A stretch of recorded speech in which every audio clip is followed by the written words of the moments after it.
امامزاده سید اسماعیل علیه السلام.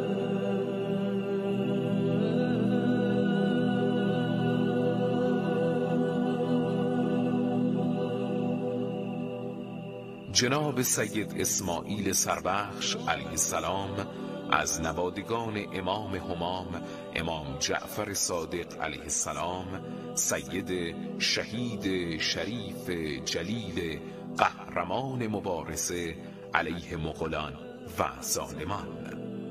منت جناب آصف حق سبحانه را که کواکب درخشان را برای طی مسیر گسیل داشت، کواکب و مصابیح هدایتی که در این ظلم کده و سرای سپنجی رهبر و راهنماست. جناب سید اسماعیل سراج منیری علیه السلام که دل تنها در رضای حق سبحانه داشت و قلبش در انوار فیض ربوبی ذوب بود. جای عجب نیست نسلش و جد اعلایش جناب محمد علیه السلام عزیزی بود که در مقام رضای پروردگار شهید و مدفن و مزار پاکش در طول تاریخ پهلوی گم و ناپیدا شد.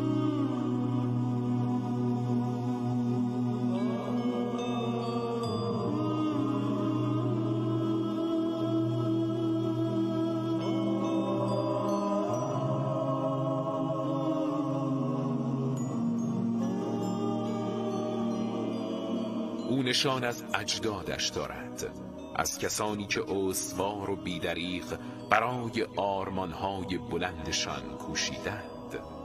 ورقهای تاریخ ایشان را این گونه معرفی می کند: به نیشابور میزیست، مهد تمدن ایران زمین، نقیب النقبا بود.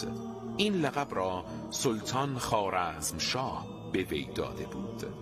وقتی حملات و ظلم مغول بر ایران چنبره زد، خوارزمشاه از سید اسماعیل علیه السلام به دلیل محبوبیت عظیمش بین مردم کمک خواست. سید اسماعیل علیه السلام با حکم جهاد و دفاع از شهر و دیار لرزه‌ای بر پیکره مغول انداخت. تاخت و تاز ادامه یافت و مردم سید اسماعیل علیه السلام را به سرعت از شهر خارج و به شهر قم بردند. سید اسماعیل علیه السلام گوشه عزلت گزید، اما مغولان دست بر نداشته و به شهر قم حمله کردند. کینه‌ای که از سید جلیل در دلهای مریضشان مانده بود دلیلی محکم شد تا او را به شهادت رسانده و سر از تن مبارکش جدا کنند. سر مبارکش مدتها پنهان بود. سپس مردم آن گوهر یکدانه را یافته و در کنار پیکر پاکش به خاک سپردند و از آن تاریخ نام پاکش به سید سربخش معروف شد. شوریده نباشد آن که از سر ترسد، عاشق نبود آن که ز خنجر ترسد. بالاترین درودها و تحیت‌های پروردگار جل شأنه نثار ارواح مطهر ایشان باد.